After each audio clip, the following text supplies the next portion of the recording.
Fencing is the martial art of fighting with blades. The most common version of fencing today, also called Olympic fencing or competitive fencing, is divided into three weapon categories: foil, saber and a copyright par copyright. Classical fencing uses the same three weapons, but approaches fencing as a martial art. Competitive fencing is one of 5 activities which has been featured at every one of the modern Olympic Games, the other 4 being athletics, cycling, swimming, and gymnastics. Competitive fencing, governing body.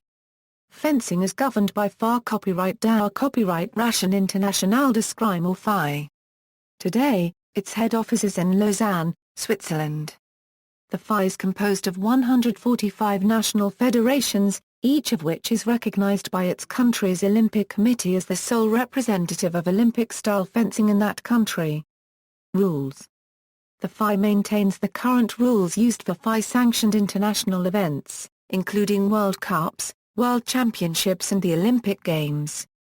The FI handles proposals to change the rules the first year after an Olympic year in the annual Congress. The U.S. Fencing Association has slightly different rules, but usually adhere to FI standards. History. The ancestor of modern fencing originated in Spain, where several books on fencing were written. Treatise on Arms was written by Diego de Valera between 1458 and 1471 and is one of the oldest surviving manuals on Western fencing shortly before dueling came under official ban by the Catholic monarchs. In conquest, the Spanish forces carried fencing around the world, particularly southern Italy, one of the major areas of strife between both nations. The mechanics of modern fencing originated in the 18th century in an Italian school of fencing of the Renaissance, and, under their influence, was improved by the French school of fencing. The Spanish school of fencing stagnated and was replaced by the Italian and French schools. Development into a sport. The shift towards fencing as a sport rather than as military training happened from the mid-18th century, and was led by Domenico Angelo, who established a fencing academy, Angelo's School of Arms, in Carlisle House, Soho, London in 1763. There, he taught the aristocracy the fashionable art of swordsmanship. His school was run by 3 generations of his family and dominated the art of European fencing for almost a century. He established the essential rules of posture and footwork that still govern modern sport fencing, although his attacking and parrying methods were still much different from current practice. Although he intended to prepare his students for real combat, he was the first fencing master to emphasize the health and sporting benefits of fencing more than its use as a killing art, particularly in his influential book La Unregistered Trademark à Permailcole des Armes, published in 1763. The first regularized fencing competition was held at the inaugural Grand Military Tournament and Assault at Arms in 1880, held at the Royal Agricultural Hall, in Islington in June. The tournament featured a series of competitions between army officers and soldiers. Each bout was fought for 5 hits and the foils were pointed with black to aid the judges. The Amateur Gymnastic and Fencing Association drew up an official set of fencing regulations in 1896. Fencing was part of the first Olympics Games in the summer of 1896. A Permel par copyright and saber events have been held at every Summer Olympics. Foil events have been held at every Summer Olympics except 1908. Starting with a copyright par copyright in 1933, side judges were replaced by the Laurent Pagan electrical scoring apparatus, with an audible tone and a red or green light indicating when a touch landed. Foil was automated in 1956, saber in 1988.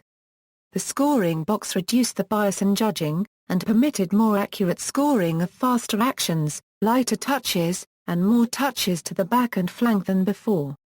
Weapons. There are 3 weapons in modern fencing: foil, a copyright par copyright and saber. Each weapon has its own rules and strategies. Foil, a light thrusting weapon that targets the torso, neck, and groin, but not the arms or legs. The foil has a small circular handguard that serves to protect the hand from direct stabs.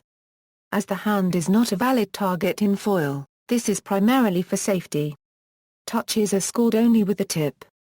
Hits with the side of the blade do not count, and do not halt the action. touches that land outside of the target area stop the action, but are not scored. Only a single touch can be scored by either fencer at one time. If both fencers land valid touches at the same time, the referee uses the rules of right-of-way to determine which fencer gets the point. If both fencers begin their attack at the same time, or the referee is unable to determine who was first, neither fencer scores a point. A permel par copyright a thrusting weapon like the foil, but much heavier.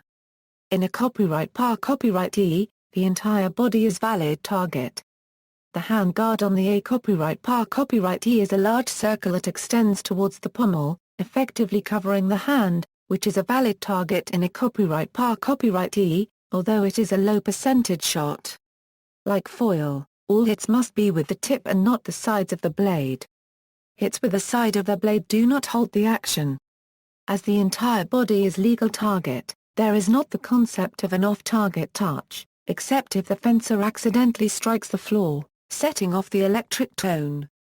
Unlike foil and saber, a copyright par copyright does not use right-of-way, and allows simultaneous hits by both fencers. However, if the score is tied in a match at the last point and a double touch is scored, the point is null and void. Saber, a light cutting and thrusting weapon that targets the entire body above the waist, except the weapon hand. The hand guard on the saber extends from pommel to the base of where the blade connects to the hilt. This guard is generally turned outwards during sport to protect the sword arm from touches. Hits with the entire blade or point are valid. As in foil, touches that land outside of the target area are not scored. However, unlike foil, these off-target touches do not stop the action, and the fencing continues.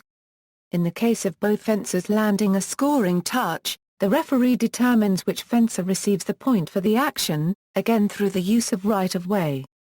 Protective clothing. Fencing outfits are made of tough cotton or nylon. Kevlar was added to top-level uniform pieces following the Smnov incident at the 1982 World Championships in Rome. However, Kevlar breaks down in chlorine and UV light, complicating the cleaning process. In recent years other ballistic fabrics, such as denier, have been developed that resist puncture and which do not have Kevlar's issues. FI rules state that the tournament outfits must be made of fabric that resists a force of 800 newtons and that the mask bib must resist double that amount. The complete fencing kit includes form-fitting jacket with strap which goes between the legs. In saber fencing, jackets that are cut along the waist. A small gadget of folded fabric is sewn in around the collar to prevent an opponent's blade from slipping under the mask and along the jacket upwards towards the neck. Plastron, an underarm protector, which goes underneath the jacket and provides double protection on the sword arm side and upper arm. There is no seam under the arm, which would line up with the jacket seam and provide a weak spot. One glove for the weapon arm with a gauntlet that prevents blades from going up the sleeve and causing injury, as well as protecting the hand and providing a good grip. Breeches or knickers, which are a pair of short trousers that end just below the knee. The breeches are required to have 10 cm of overlap with the jacket. Most are equipped with suspenders. Knee-length or thigh-high socks which cover knee and thighs. Shoes with flat soles and reinforcement on the inside of the back foot and heel of front foot, to prevent wear from lunging. Mask, including a bib which protects the neck. The mask can usually support 12 kg on the metal mesh and 350 newtons of penetration resistance on the bib. FI regulations dictate that masks must withstand 25 kg on the mesh and 1,600 newtons on the bib. Some modern masks have a see-through visor in the front of the mask. These have been used at high-level competitions, however, they are currently banned in foil and a copyright par copyright by the FI, following a 2009 incident in which a visor was pierced during the European Junior Championship competition. There are foil, saber, and 3-weapon masks. Plastic chest protector, mandatory for females. While male versions of the chest protector are also available, they were, until recently, primarily worn by instructors, who are hit far more often during training than their students. These are increasingly popular in foil, as the hard surface increases the likelihood that a hit fails to register, as well as with youth competitors.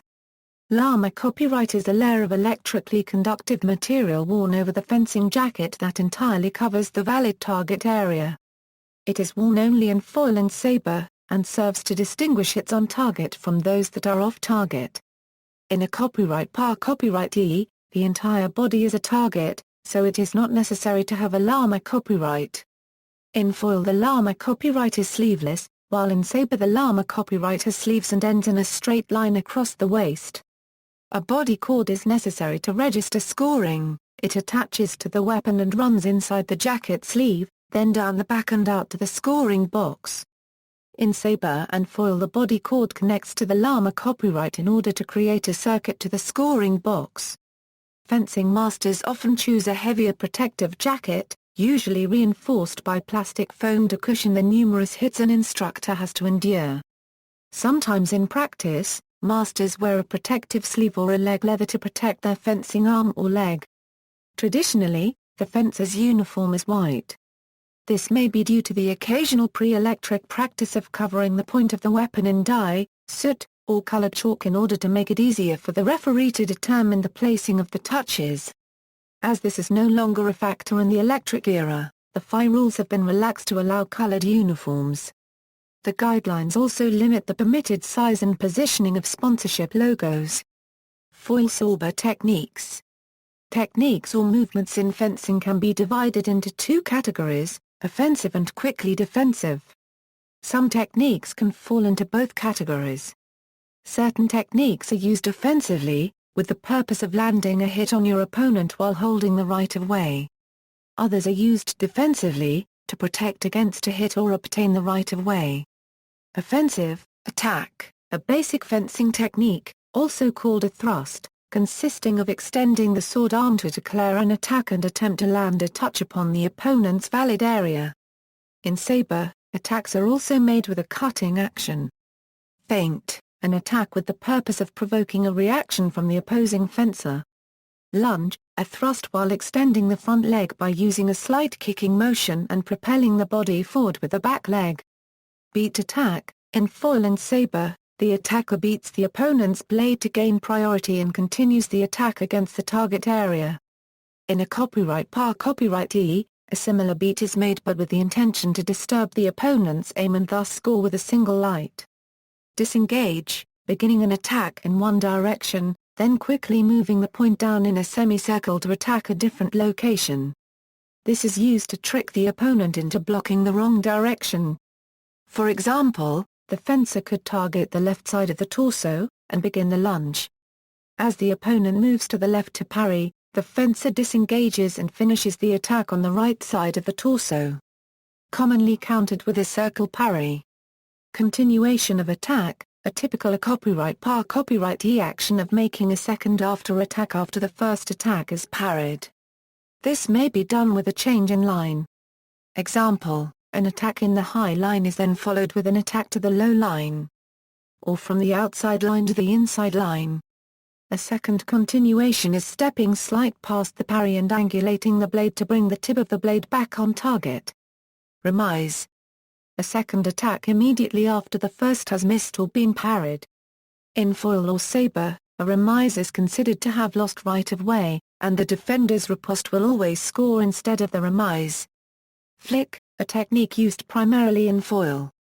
It takes advantage of the extreme flexibility of the blade to use it like a whip, bending the blade so that it curves over and strikes the opponent with a point. This technique has become much more difficult due to timing changes which require the point to stay depressed for longer to set off the light. Defensive, parry, basic defense technique, block the opponent's weapon while it is preparing or executing an attack to deflect the blade away from the fencer's valid area and to give fencer the right of way. Usually followed by a riposte, a return attack by defender. Circle parry, a parry where the sword is twisted in a circle to catch the opponent's tip and deflect it away. It is commonly used to counter a disengage. Riposte. An attack by the defender after a successful parry. After the attacker has completed their attack, and it has been parried, the defender has the right of way for a riposte. Counter-attack, a basic fencing technique of attacking your opponent while generally moving back out of the way of the opponent's attack. used quite often in a copyright par-copyright to score against the attacker's hand-arm. More difficult to accomplish in foil and saber unless one is quick enough to make the counterattack and retreat ahead of the advancing opponent without being scored upon. Point in line, extending the weapon and arm against the opponent's target area. In foil and saber, this gives one priority if the extension is made before the opponent is approximately advance lunge distance away. When performed as a defensive action, the attacker must then disturb the extended weapon to retake priority. Otherwise the defender has priority and the counterattack-like action will win the touch if the attacker does not manage a single light. When performed as an offensive action, the intent is usually a means for the attacker to draw a defensive action that can be deceived and the attack continued. In a copyright par-copyright there is no priority. The move may be used as a means by either fencer to achieve a double touch and advance the score by one for each fencer. The attacks and defenses may be performed in countless combinations of feet and hand actions. For example, Fencer A attacks the arm of Fencer B, drawing a high outside parry. Fencer B then follows the parry with a high line riposte. Fencer A, expecting that, then makes his own parry by pivoting his blade under Fencer B's weapon, putting Fencer B's tip off target and Fencer A now scoring against the low line by angulating the hand upwards. Whenever a point is scored, the fencers will go back to their starting mark. The fight will start again after the following sentences have been said by the referee: En garde, Achtsverspraza. Alice. Universities and schools. Fencing has a long history with universities and schools for at least 500 years. At least one style of fencing, Mensa in Germany, is practiced only within universities. University students compete internationally at the World University Games. The United States holds two national-level university tournaments including the NCAA Championship and the USACFC National Championships tournaments in the USA and the BUCS Fencing Championships in the United Kingdom. Equipment costs and the relatively small scale of the sport limits university fencing to a small number of schools. National fencing organizations have set up programs to encourage more students to fence. Examples include the Regional Youth Circuit program in the USA and the Leon Paul Youth Development Series in the UK. In recent years, attempts have been made to introduce fencing to a wider and younger audience, by using foam and plastic swords, which require much less protective equipment. This makes it much less expensive to provide classes, and makes it easier to take fencing to a wider range of schools than traditionally has been the case. There is even a competition series in Scotland, the Plastic and Foam Fencing Fun League specifically for primary and early secondary school-aged children using this equipment. The UK hosts two national competitions in which schools compete against each other directly: the Public Schools Fencing Championship, a competition only open to independent schools, and the Scottish Secondary Schools Championships, open to all secondary schools in Scotland. It contains both teams and individual events and is highly anticipated. Schools organise matches directly against one another and school-age pupils can compete individually in the British Youth Championships. Many universities in Ontario, Canada have fencing teams that participate in an annual inter-university competition called the OUA Finals. Other variants include chair fencing, one-hitter copyright par-copyright and the various types of non-Olympic competitive fencing. Chair fencing is similar to wheelchair fencing but for the able-bodied. The opponents set up opposing chairs and fence while seated. All the usual rules of fencing are applied. An example of the latter is the American Fencing League. The format of competitions is different and the right-of-way rules are interpreted in a different way. In a number of countries, school and university matches deviate slightly from the FI format. See also: Glossary of fencing, Outline of fencing, List of fencers, Kendo, Notes. References: Amberger, Johann Christoph. The Secret History of the Sword. Burbank, Multimedia. ISBN 1-892515-04-0, British Fencing. FI Competition Rules. Official document. Retrieved December 16, 2008. Evangelista, Nick. The Art and Science of Fencing. Indianapolis, Masters Press. ISBN 1-57028-075-4. Evangelista, Nick. The Inner Game of Fencing, Excellence in Form, Technique, Strategy, and Spirit. Chicago, Masters Press. ISBN 1-57028-230-7. United States Fencing Association. United States Fencing Association Rules for Competition. Retrieved October 3, 2011. External links: FI Statutes, Fencing at DMOZ, Fencing FAQ from Rec Sport Fencing, links to videos of basic fencing moves from MIT OpenCourseware as taught in spring 2007.